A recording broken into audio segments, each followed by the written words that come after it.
नमस्ते जी, नमस्ते और स्वागत है आपका रोविंग फैमिली के एक नए ब्लॉग में। देखिए, हम लोगों की जो कार होती है ना, उसमें हेडलाइट के जो बल्ब होते हैं वो जनरली सबको लगता है कि काफ़ी उनका जो लाइट आउटपुट है वो कम होता है और हर कोई जो है ना लाइट अपग्रेड करने के पीछे भागता है। तो आज के ब्लॉग में हम लोग जो है ना उसी के ऊपर बात करेंगे कि 2026 में सेंसिबल और इकोनॉमिकल तरीका क्या है लाइट्स अपग्रेड करने का। साथ ही इन सब बातों की भी चर्चा करेंगे कि काफ़ी सारे स्टेट्स में एलईडी बल्ब्स अब बैन हो रहे हैं, पुलिस पकड़ रही है, तो उसका क्या उपाय है। तो चलिए जी, एक नए ब्लॉग की शुरुआत करते हैं। Let us start. इंडिया में जितनी भी कार्स आती है ना मिड रेंज में 15-20 लाख तक, उसमें जो हेडलैम्प होता है वो बेसिकली 3 टाइप का आता है। या तो रिफ्लेक्टर बेस्ड होता है जिसमें हेलोजन बल्ब होता है, या तो प्रोजेक्टर होता है एक हेलोजन बल्ब के साथ, या आजकल आने लगा है कि रिफ्लेक्टर के अंदर एलईडी बल्ब लगा रहता है। तो एक एक करके सबकी बात करेंगे। तो सबसे पहले बात करेंगे जी रिफ्लेक्टर बेस्ड हेडलैम्प की। ये हेडलैम्प आपको जो है ना बहुत सारी कार्स में देखने को मिलेगा। जनरली जितनी भी कार्स की बेस मॉडल होती हैं या जो थोड़ी लोअर प्राइस्ड कार्स है ना, उसमें आपको यही मिलेगा कि एक बड़ा सा रिफ्लेक्टर होगा जिसके अंदर एक हेलोजन बल्ब लगा होगा। जैसे स्विफ्ट में आपको मिलेगा, i10 में मिलेगा, i20 में मिलेगा, लोअर मॉडल्स में बहुत सारी कार्स में ये आता है। अब इसमें होता क्या है ना कि कंपनी एक बड़े से रिफ्लेक्टर के अंदर एक सिंगल बल्ब देती है जो डुअल बीम का काम करता है। हाई बीम लो बीम दोनों उसी में रहता है। जो उसका पावर इनपुट होता है वो 55 वाट होता है लो बीम पर, 60 वाट होता है हाई बीम पर, और वायरिंग उसी के हिसाब से कार में की होती है। अब ये जो सेटअप है ना एक ट्रेडिशनल सेटअप है जो सालों से चला आ रहा है। अगर आपकी कार में इस तरह का हेडलैम्प है तो उसको अपग्रेड करने के लिए आपके पास 3 ऑप्शंस है। साथ में लीगल इलीगल ये भी बातें करते चलेंगे। सबसे पहला ऑप्शन है कि अगर आप लीगल तरीके से अपग्रेड करना चाहते हैं तो हाई परफॉर्मेंस बल्ब्स आते हैं मार्केट में सेम रेटिंग के 55-60 वाट के, वो आप यूज कर सकते हैं। अब ये जो हाई परफॉर्मेंस हेलोजन बल्ब्स जो आते हैं इनका पावर इनपुट सेम वही रहेगा 55-60 वाट, बट ये क्या करेंगे ना कि आपके लाइट का थ्रो जो है ना थोड़ा बेटर कर देंगे। बहुत ज़्यादा तो नहीं लेकिन थोड़ा बेटर कर देते हैं। कैसे बेटर कर देते हैं? तो देखिए, जो ओरिजिनल कंपनी फिटेड बल्ब आते हैं ना उनका जो लाइट का आउटपुट होता है वो 3000 से 3500 लुमिनस इंटेंसिटी की लाइट निकालता है, जो मोटर व्हीकल एक्ट्स के हिसाब से होनी चाहिए। ये उसको ना थोड़ा सा बढ़ा करके मे भी 4000 तक कर देंगे, तो इससे ब्राइटनेस थोड़ी बढ़ जाएगी। दूसरा, जो कलर टेम्परेचर होता है ना वो 3000 से 3500 केल्विन होता है। किसका? हेलोजन बल्ब जो पीले वाले जो नॉर्मली लग कर आते हैं कार में, इनको आप लगाएंगे ना तो वो जो कलर आउटपुट है ना हल्का सा वाइटिश कर देंगे, हल्का सा। तो मे बी ये 3700 से लेके 4000 केल्विन का कलर आउटपुट देते हैं, जिससे लाइट अभी भी येलोइश ही रहेगी लेकिन येलोइश से थोड़ी सी वाइटिश की तरफ चली जाएगी। इससे आपको सिटी विटी में ड्राइव करने में दिक्कत भी नहीं होगी। कंप्लीटली ये लीगल भी है, पुलिस भी इसके लिए नहीं रोकेगी। लेकिन हाँ, इन बल्ब्स के बारे में ऐसा जनरली कहा जाता है कि इनका जो लाइफ स्पैन होता है ना वो थोड़ा कम होता है। हो सकता है 1.5 साल से 2 साल में आपके बल्ब फ्यूज हो जाए और आपको जो है ना फिर नया बल्ब यूज करना पड़े। अब हाई परफॉर्मेंस हेलोजन बल्ब्स में मैं एक दो जो रिकमेंड कर सकता हूँ, उसमें ओसराम का एक नाइट ब्रेकर आता है। अच्छा आउटपुट है, 2 साल चल भी जाता है और आपको वो 4000 से 5000 के आसपास पड़ेगा। इसका जो कलर आउटपुट होगा ना वो वार्म व्हाइट की तरफ होगा। अप्रॉक्स समझ सकते हैं 4000 केल्विन का कलर आउटपुट आता है। दूसरा जो है ना एक सिल्वेनिया करके कंपनी है, उसका अल्ट्रा विजन करके आता है, या silver star high performance bulbs आते हैं। आप ऑनलाइन सर्च करना, मिल जाएंगे। ये बाहर से इंपोर्टेड बल्ब्स होते हैं। इनका भी प्राइस उसी रेंज में आएगा, 3000, 5000, 6000 की रेंज में।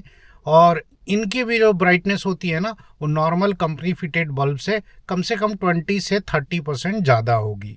दूसरा ऑप्शन आपके पास ये है कि थोड़ी और बेहतर लाइट चाहिए, आपको हाईवे पे चलना है, तो बेस्ट है कि रिले सेटअप के साथ आप 190 का बल्ब यूज करें। What is 190? अब ये 190 क्या है? तो 90 वाट जो है ये आ जाएगा आपका लो बीम में और 100 वाट आ जाएगा हाई बीम में। इससे आपकी जो ब्राइटनेस है ना वो बहुत बढ़ जाएगी। ट्रक और बसेस में यही वाला लाइट जो है ना वो जनरली लगा रहता है। तो बल्ब भी आपको चेंज करना पड़ेगा, और साथ में चूंकि हाई वाटेज का बल्ब यूज कर रहे हैं और कंपनी की वायरिंग बनी हुई थी अप टू 60 वाट, तो वायरिंग जलने का खतरा होता है। तो इसलिए आप उसके साथ एक्स्ट्रा एक रिले यूज कर लेंगे।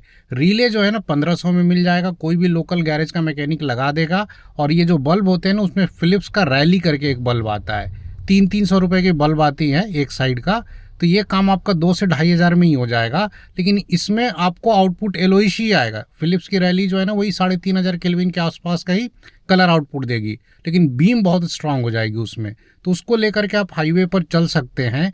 और जहाँ तक लीगल की बात है तो भैया आपने बल्ब का पावर बढ़ा दिया, चूंकि वाटेज बढ़ा दिया, तो कायदे से देखा जाए तो लीगल तो नहीं है, लेकिन इसके लिए पुलिस आपको पकड़ेगी नहीं। क्यों? क्योंकि इसका आउटपुट जो होता है ना लगभग कंपनी फिटेड वाले बल्ब के कलर जैसा ही होता है, बस ब्राइटनेस थोड़ी ज़्यादा होगी, लेकिन इतनी भी ज़्यादा नहीं होती कि सामने से कोई कार आ रही है तो उसको आप हाई बीम मारेंगे तो उसको कुछ नहीं दिखेगा। वो बेसिकली क्या होता है कि लाइट का एडजस्टमेंट खराब होता है, आपकी बीम ऊपर नीचे होती है, तब सामने वाले को ज़्यादा दिक्कत होती है। तो अगर आप हाईवे वगैरह पे चलना चाहते हैं और रिफ्लेक्टर बेस्ड हेडलैम्प है तो बेस्ट ऑप्शन यही रहता है कि आप 90-100 वाट में अपग्रेड कर ले। अब जब भी आपको इसको अपग्रेड करना हो ना तो डायरेक्ट मत जाए, पहले क्या करे कि 90-100 वाट का फिलिप्स रैली का बल्ब ले ले, गाड़ी में लगा ले और कुछ दिन उसको ऐसे ही यूज करे बिना रिले के। टेंशन मत ले, कुछ दिन चलाने में कोई बात नहीं है। लोग 6-6 महीने साल भर चलाते रहते हैं, क्योंकि कंपनी कहती है कि 60 वाट का हम बल्ब लगाते हैं, लेकिन वायरिंग इतना कमजोर नहीं होता उनका कि 100 वाट पे जो है ना वो जल जाएगा। तो पहले कुछ दिन आप चला के देखें, और अगर आपको लाइट्स जो है ना वो सही लग रही हैं तब आप रिले वाला जो सेटअप है ना वो भी लगा ले। थर्ड ऑप्शन आपके पास ये है, हेला की अलग से जो है ना लाइट्स आती है, ऑक्सिलरी लाइट्स, बहुत अच्छी लाइट्स आती हैं, हेला 500 FF। वो किसी गैरेज से जाकर के ना आप अलग से लगा सकते हैं, लेकिन वो ऊपर से लाइट्स दिखती हैं, गाड़ी का लुक खराब कर देंगी, लेकिन वो 2 हेडलैम्प बल्ब्स आपको अलग से दे देंगी। कलर आउटपुट वही रहेगा 3,500 केल्विन के आसपास। तो वो लाइट जो है ना आपके हेडलाइट के बीम को असिस्ट करेंगी। उनका जो लाइट आता है ना वो फोकस्ड आता है और वो हाई बीम में आपकी विजिबिलिटी को बढ़ा देगा, लेकिन वो दूर से ही पता चल जाता है कि भाई आपने बाहर से कुछ लाइट्स लगाया है। तो बहुत सारे स्टेट्स में पुलिस वाले उसके लिए रोक देंगे और चालान काट सकते हैं, इस बात का ध्यान रखें। तो सबसे सेंसिबल अप्रोच यही रहेगा कि आप अपना जो हेडलाइट का बल्ब है ना वो रिले के साथ 190 में अपग्रेड कर ले, या उतना भी रिस्क नहीं चाहते हैं तो चुपचाप हाई परफॉर्मेंस बल्ब्स ले ले। एक बात ध्यान रखें, रिफ्लेक्टर बेस्ड हेडलैम्प्स में गलती से भी मार्केट में जो एलईडीज आती है ना, कोई भी एलईडी ना लगाए, किसी भी कलर की एलईडी ना लगाए। वो एलईडीज बनी ही नहीं है उसके लिए।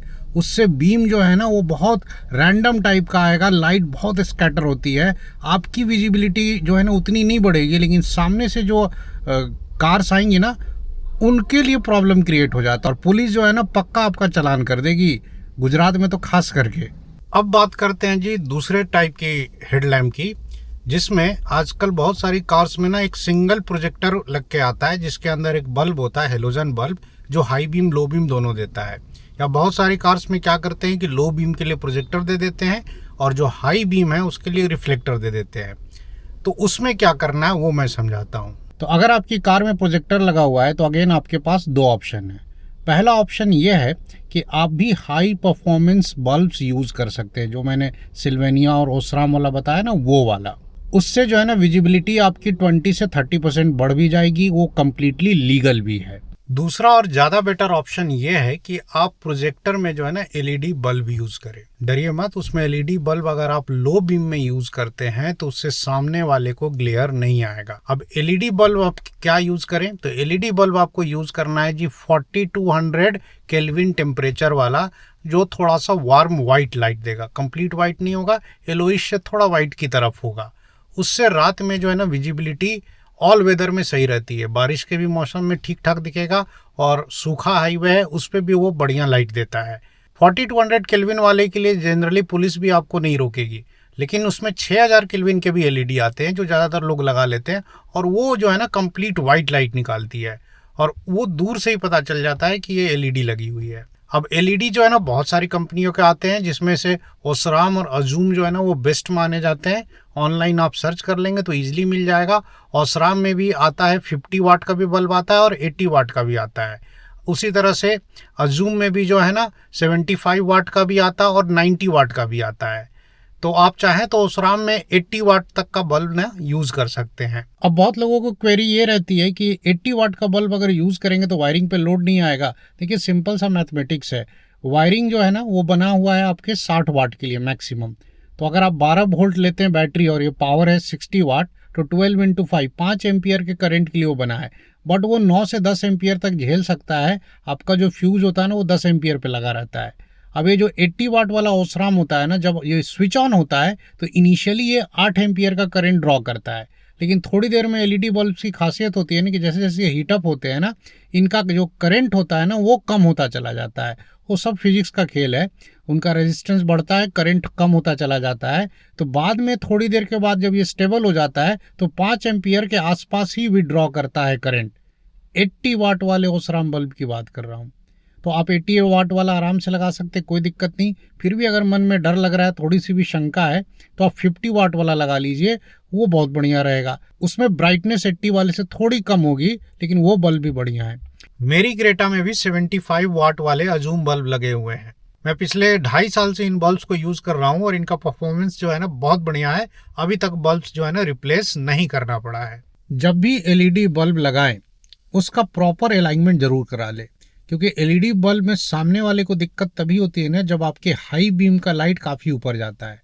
अब जिन गाड़ियों में सिंगल प्रोजेक्टर होता है, हाई बीम और लो बीम के लिए सिंगल बल्ब, उसमें ये ज़्यादा दिक्कत होती है। तो आप क्या करें, किसी गैरेज में जा करके अपने लाइट का अलाइनमेंट सही करवा लें, ताकि जब आप हाई बीम यूज़ करें तो लाइट काफ़ी ऊपर ना जाए, सामने से आने वाले ड्राइवर को दिक्कत ना हो। अब बात करते हैं जी तीसरे टाइप के हेडलैम्प की, जो आजकल क्रेटा के ऊपर के मॉडल्स में या बहुत सारी कार्स में आने लगा, जिसमें रिफ्लेक्टर सेटअप तो होता है लेकिन उसके अंदर एलईडी बल्ब लगा रहता है। वो वाइट आउटपुट ही आता है लाइट का, लेकिन लुमिनस इंटेंसिटी जो होती है वो मोटर व्हीकल एक्ट्स के हिसाब से कंपनी वाले कम ही देते हैं। मतलब लाइट तो वाइट होगी, बहुत ज़्यादा ब्राइट नहीं होगी। तो इस तरह के अगर आप रिफ्लेक्टर सेटअप देखेंगे ना, तो उसमें एक नहीं होते, मल्टीपल रिफ्लेक्टर्स होते हैं, 2-3 छोटे छोटे रहेंगे। ये आपको एक्सेल 6 में भी मिलेगा, क्रेटा में भी मिलेगा। तो उसमें क्या है ना कि वो सील पैक होता है मामला, और इस तरह की हेडलाइट के साथ आप कोई छेड़छाड़ नहीं कर सकते। वहाँ कोई एलईडी बल्ब वगैरह चेंज नहीं कर सकते। हालांकि इस तरह के जो एलईडी बल्ब वाले सेटअप होते हैं ना, रिफ्लेक्टर वाले, इनकी विजिबिलिटी नॉर्मल हेलोजन बल्ब वाले से बेटर होती है। आउटपुट वाइट रहता है, लेकिन वो सामने वाले को ग्लेयर नहीं करते हैं। ऐसे केस में आपके पास बल्ब चेंज करने का ऑप्शन तो है नहीं। तो ऑप्शन सिर्फ ये बचता है कि अगर आपको फिर भी लाइट कम लग रहा है तो आप ये कर सकते हैं ना कि आप अपने फॉग लैंप्स पे ज़रा ध्यान दें। फॉग लैंप्स में आप ऐसे तो एलईडी बल्ब भी लगा सकते हैं या हाई परफॉर्मेंस हेलोजन बल्ब भी लगा सकते हैं, सिल्वेनिया या ओसराम वाले। अगर उससे थोड़ी विजिबिलिटी बढ़ गई तो बढ़ गई, और नहीं तो आप क्या कर सकते हैं ना कि आप अपने दोनों फॉग लैंप चेंज कर दीजिए। मार्केट में 15 से 20 हज़ार में ना प्रोजेक्टर बेस्ड फॉग लैंप्स आते हैं, जो हेडलाइट की तरह यूज़ करते हैं। उसमें भी हाई बीम लो बीम भी आता है। वो अच्छे अच्छे ब्रांड्स में भी मिल जाएंगे, जूम में भी, ओसराम में भी। लेकिन वो लगाना थोड़ा टेढ़ा काम है, थोड़ा बम्पर में कटआउट वगैरह करना होगा, और वायरिंग भी अलग से होगी, रिले विले लगेगा। तो वो तभी करवाएं जब आप एकदम त्रस्त हो जाए और आपके पास बल्ब चेंज करने वाला ऑप्शन नहीं है।